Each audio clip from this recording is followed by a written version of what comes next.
بسم اللہ الرحمن الرحیم۔ اللہم صلی علی سیدنا و مولانا محمد معدن الجود والکرم وآلہ وبارک وسلم۔ آج کا موضوع بہت اہم ہے، اس ویڈیو کو اسکپ نہیں کیجیے گا، اس سے آپ کو عشق رسول صلی اللہ علیہ وسلم میں اضافہ ہوگا اور آپ کی معلومات میں بھی اضافہ ہوگا۔ ایک بہت اہم سوال جو میلاد شریف کی مخالفت کرنے والوں کی جانب سے کیا جاتا ہے کہ صحابہ کرام جو آپ صلی اللہ علیہ وسلم سے مثالی اور بے لوث محبت کرتے تھے، آپ صلی اللہ علیہ وسلم کی زندگی میں یا وصال کے بعد کیا انہوں نے کبھی جشن عید میلاد النبی منایا ہے؟ جواب: جی ہاں، صحابہ کرام نے بھی حضور پر نور صلی اللہ علیہ وسلم کا میلاد منایا اور سرور کونین کے سامنے منعقد کیا۔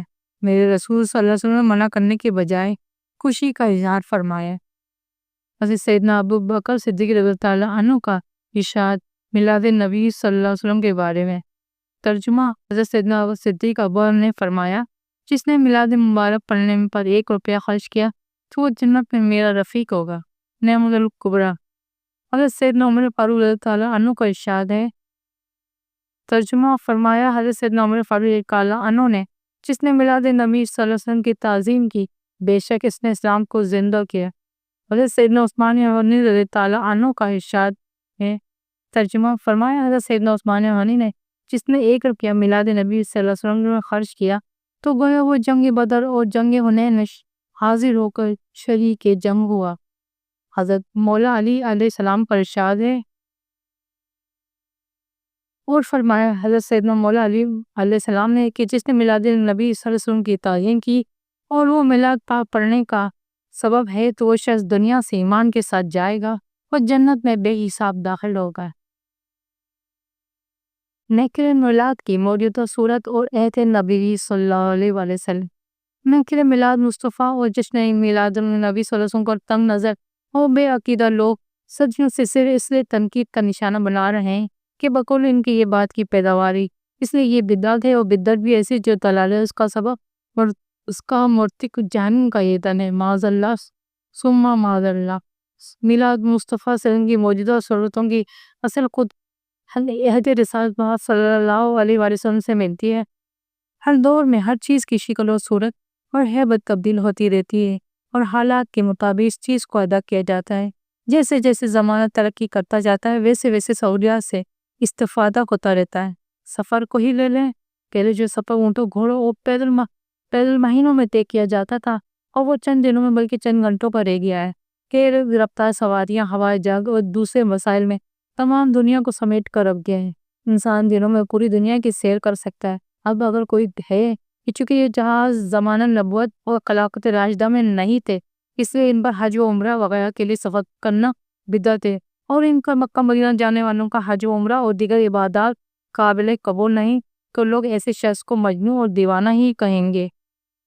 اس پس منظر میں اگر محفل میلاد مصطفیٰ صلی اللہ علیہ وسلم کو دیکھیں تو یہ اپنی اصل کے اعتبار سے بالکل حضور نبی اکرم صلی اللہ علیہ وسلم کی اپنی سنت ہے۔ موجودہ محفل میلاد مصطفیٰ صلی اللہ علیہ وسلم میں ہوتا کیا ہے؟ تلاوت قرآن مجید، نعت مصطفیٰ صلی اللہ علیہ وسلم، فضائل و کمالات رحمت العالمین صلی اللہ علیہ وسلم اور حمد و ثنا رب العالمین اور ختم و دعا۔ اس طرح کی محفل خود حضور نبی مکرم صلی اللہ علیہ وسلم کے زمانہ مبارک میں بھی منعقد ہوتی تھی اور حضور صلی اللہ علیہ وسلم خود ان محافل میں جلوہ فرما ہوتے تھے اور خود اپنی محفل ملاقات کرواتے تھے۔ احادیث مبارک میں یہ بات موجود ہے کہ حضور یہ حضرت حسان بن ثابت کے لیے خود منبر بچھواتے اور حضرت حسان کو فرماتے کہ منبر پر کھڑے ہو کر میری نعت پڑھو، تو حضرت حسان بن ثابت رضی اللہ تعالیٰ عنہ حضور صلی اللہ علیہ وسلم کی موجودگی میں اپنی عقیدت کے پھول نچھاور فرماتے۔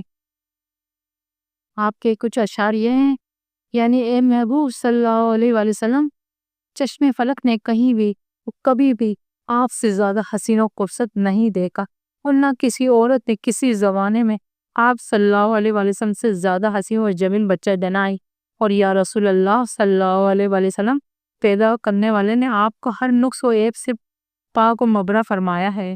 ایسا معلوم ہوتا ہے کہ آپ صلی اللہ علیہ وسلم کی تخلیق ایسے کی گئی ہے جیسے آپ صلی اللہ علیہ وسلم کی مرضی تھے۔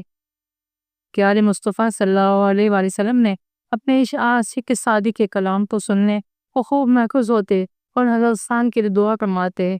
یہ حسان بن ثابت کی تائید و نصرت حور قدوس کے ذریعے فرما، اے اللہ، مشکوٰۃ شریف صفحہ 402، رخ مصطفیٰ ہے وہ آئینہ کہ اب ایسا کوئی اور آئینہ نہ ہماری چشم خیال میں، نہ دکان آئینہ ساز میں۔ دوسری روایت صحیح بخاری جلد دوم مسلم بن عقو سے حدیث نقل ہے۔ آپ رضی اللہ تعالیٰ فرماتے ہوں کہ ایک رات ہم رسول اللہ صلی اللہ علیہ وسلم کے ساتھ خیبر کی طرف جا رہے تھے کہ ایک شخص نے میرے بھائی عامر بن عقو کو، جو کہ اس وقت ایک بلند پایہ شاعر تھا، سے کہا، آج اب ہمیں کچھ کلام سنائیں۔ وہ اونٹ سے اترے اور شعر پڑھنے لگے، جن میں سے دو یہ بھی ہیں کہ پروردگار، اگر کوئی تو ہمارا شامل حال نہ ہوتا تو ہم ہرگز ہدایت نہ پا سکتے، نہ ہی ہم ایمان کی تصدیق کرتے اور نہ نماز قائم کر سکتے۔ نے تجھ کو فدا جب تک ہم حضور اکرم صلی اللہ علیہ وسلم کے پیروکار ہیں، ہمیں جہاد میں ثابت قدم رکھ۔ یہ اشعار سنتا حضور نبی اکرم صلی اللہ علیہ وسلم نے فرمایا، یہ اونٹنی چلانے والا کون ہے؟ صحابہ کرام نے عرض کی، عامر بن عقو ہیں۔ تو نبی اکرم صلی اللہ علیہ وسلم نے فرمایا، اللہ تعالیٰ ان پر رحمت نازل فرمائے۔ تیسری روایت نبی رحمت شفیع دو عالم صلی اللہ علیہ وسلم کے یہ معمول مبارک تھا کہ جب بھی آپ صلی اللہ علیہ وسلم کسی سفر سے واپس تشریف لاتے تو اپنی شان اقدس میں جانے سے پہلے مسجد میں تشریف لے جاتے اور 2 رکعت نماز نفل ادا فرماتے۔ ایک مرتبہ جب حضور رحمت اللہ علیہ صلی اللہ علیہ وسلم کئی ماہ مدینہ طیبہ سے باہر رہنے کے بعد حسب معمول مسجد میں تشریف لائے اور نماز پڑھنے سے فارغ ہوئے تو حضور نبی اکرم صلی اللہ علیہ وسلم کے چچا حضرت عباس رضی اللہ عنہ حاضر ہوئے اور عرض کی، یا رسول اللہ صلی اللہ علیہ وسلم، میں نے آپ کی بدعت میں ایک قصیدہ لکھا ہے، اگر اجازت ہو تو پیش کروں؟ حضور صلی اللہ علیہ وسلم نے فرمایا، اللہ تمہارے منہ سلامت رکھے۔ آپ حضرت عباس نے یہ اشعار پڑھنا شروع کیے۔ ترجمہ: اے محبوب رب العالمین، جب آپ صلی اللہ علیہ وسلم کی ولادت ہوئی تو ساری زمین کا ذرہ ذرہ روشن ہو گیا اور آسمان کے کنارے بھی آپ صلی اللہ علیہ وسلم کے نور سے جگمگانے لگے، اور ہم آپ صلی اللہ علیہ وسلم کے ضیاء انور میں ہدایت کی منازل کو طے کر رہے ہیں۔ آپ صلی اللہ علیہ وسلم ابراہیم خلیل اللہ کے لیے بھڑکائی گئی آگ میں تشریف لے گئے۔ ان کے قلب میں آپ صلی اللہ علیہ وسلم کا نور تھا، آپ کی کیا مجال تھی کہ ان کو جلا سکے۔ سامعین، غور کریں کہ یہ محفل میلاد مصطفیٰ صلی اللہ علیہ وسلم نہیں تو اور کیا ہے کہ جس کی صدات رحمت اللہ عالمین آقا صلی اللہ علیہ وسلم فرما رہے ہیں، اور حاضر میں صحابہ کرام موجود ہیں، اور نعت پڑھنے والے حضور صلی اللہ علیہ وسلم کے چچا حضرت عباس رضی اللہ عنہ ہیں۔ آپ بھی اگر کوئی نہ مانے تو مٹ گئے، مٹتے ہیں، مٹ جائیں گے، آدھا تیرے، نہ مٹا ہے نہ مٹے گا کبھی چرچا تیرا یا رسول اللہ صلی اللہ علیہ وسلم۔ چوتھی روایت میلاد مصطفیٰ صلی اللہ علیہ وسلم کو حضور صلی اللہ علیہ وسلم کے منانے کے سلسلے میں چوتھی روایت پیش خدمت ہے۔ تو ابو درداء رضی اللہ عنہ فرماتے ہیں، تو ابو کے نبی پاک صلی اللہ علیہ وسلم کے ساتھ ایک دن میرا گزر حضرت عامر انصاری کے مکان کی طرف ہوا۔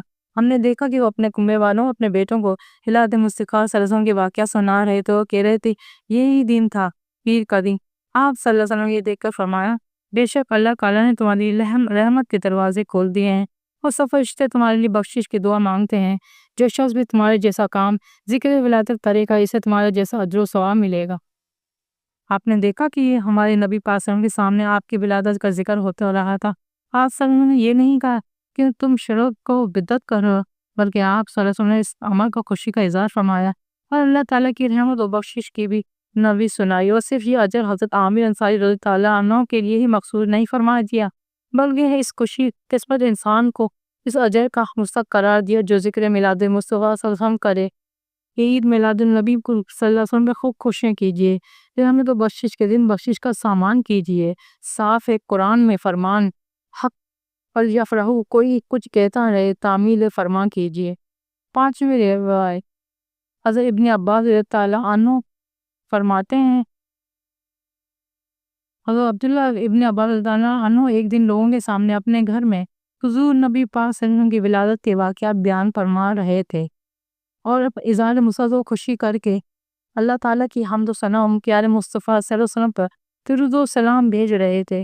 حضور نبی اکرم صلی اللہ علیہ وسلم وہاں اچانک تشریف لے آئے اور دیکھ کر فرمایا، میری شفاعت تمہارے حلال ہو گئی۔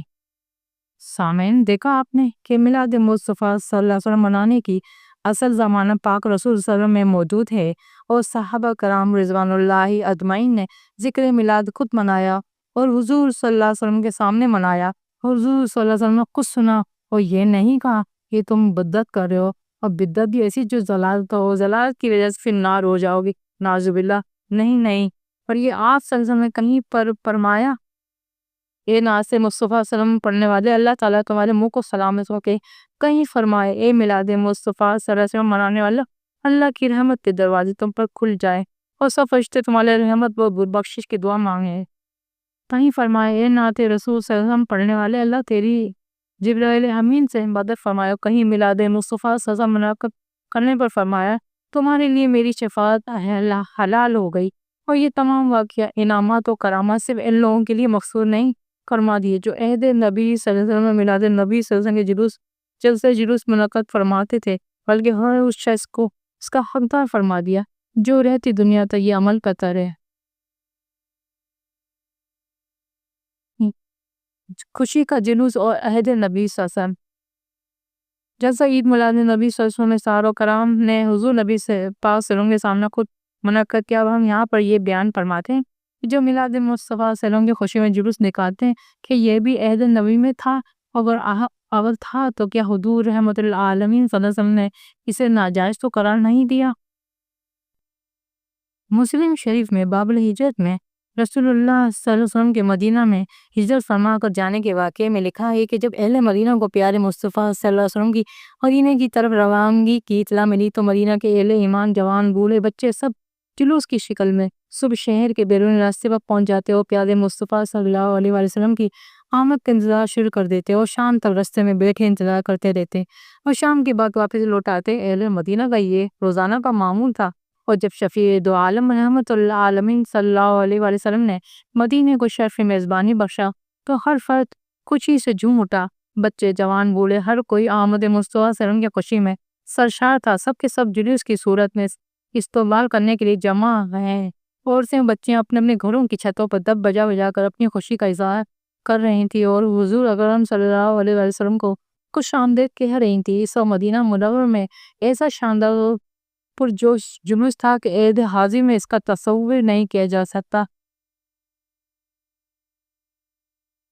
حدیث شریف کے الفاظ ہیں، صحیح مسلم جلد دوم صفحہ 419۔ مرد اور عورتیں گھروں کی چھتوں پر چڑھ گئے، بچے اور خدام راستوں میں پھیل گئے۔ یہ سب لوگ بآواز بلند کہہ رہے تھے، یا محمد یا رسول اللہ، یا محمد یا رسول اللہ۔ بچے اپنے ہاتھ میں دب لے کر انہیں بجاتی اور ساتھ ساتھ خوشی کے نغمے گاتی۔ اس کا ترجمہ حفیظ جلال نے اس طرح کیا ہے کہ ہمیں بچیاں نجار کے عالی گھرانے کی خوشی ہے، آمنہ کے لال کے تشریف لانے کی۔ دوسرا واقعہ حضرت سیدنا ابو بکر صدیق رضی اللہ عنہ فتح مکہ کا حال بیان فرماتے ہوئے کہتے ہیں کہ جب ہم پیارے مصطفیٰ صلی اللہ علیہ وسلم کے ساتھ ایک عظیم الشان جلوس کی صورت میں مکہ مکرمہ میں داخل ہوئے کہ حضرت ابن عباس رضی اللہ عنہ بآواز بلند جلوس کے آگے آگے اللہ تبارک و تعالیٰ کی حمد و ثنا اور پیارے مصطفیٰ صلی اللہ علیہ وسلم کی نعت بیان فرما رہے تھے۔ عظیم شان جلوس رحمت اللہ عالمین صلی اللہ علیہ وسلم کی قیادت میں اس شان کے ساتھ مکہ مکرمہ میں داخل ہوا کہ وہی سرداران قریش جو پہلے مسلمانوں کو تنگ کیا کرتے تھے، انہیں طرح طرح کی تکلیف دیا کرتے تھے اور وہ چھپتے پھر رہے تھے، اور وہی مسلمان جن کے لیے زمین مکہ تنگ کر دی گئی تھی فاتحانہ انداز میں مکہ میں داخل ہو رہے ہیں۔ اس موقع پر فاتح فوج کے کمانڈر حضرت محمد مصطفیٰ صلی اللہ علیہ وسلم کا کریمانہ عمل بھی کہ عام فاتح کی طرح نہ انتقام لیا جا رہا، نہ قتل و غارت کا بازار گرم ہو رہا ہے، نہ لوٹ مار اور نہ ہی انسانی حقوق کی پامالی، بلکہ بدترین دشمن ابو سفیان کے گھر بھی جائے امان بنا دیا جا رہا ہے۔ صحابہ کرام عرض کرتے ہیں کہ یا رسول اللہ صلی اللہ علیہ وسلم، انہیں لوگوں نے ہمیں اپنے وطن سے نکالا، ہمیں ہجرت کا مجبور کیا، دوسرے ملکوں میں بھی ہمیں چین سے جینا نہ دیا، ہمارے مال و دولت پر ہر چیز پر قبضہ کر لیا، اس لیے ان سے انتقام لیا جائے۔ مگر رحمت اللہ عالمین صلی اللہ علیہ وسلم آقا کے الفاظ یہ تھے، آج تم سے کوئی باز کچھ نہیں، اب کوئی اپنے گھر میں بیٹھا رہے، اسے بھی امان، جو بیت اللہ شریف میں آ جائے اسے بھی امان ہے، اور بدترین دشمنان اسلام ابو سفیان کے گھر میں بھی پناہ لے لے اسے بھی امان ہے۔ پوری تاریخ عالم میں ایسی مثال نہیں ملتی۔ آپ صلی اللہ علیہ وسلم کی تعریف انسان نہیں کر سکتے سوائے اللہ کے۔ اللہ اپنے حبیب کی تعریف میں یہ کائنات بنا چکا ہے، اور جو آپ صلی اللہ علیہ وسلم سے محبت کرتا ہے اللہ تعالیٰ اس سے بھی محبت کرتا ہے۔ لاکھوں درود و سلام نبی پاک صلی اللہ علیہ وسلم اور ان کی آل پہ۔ اللہم صلی علی سیدنا و مولانا محمد معظم الجود والکرم علیہ وبارک وسلم۔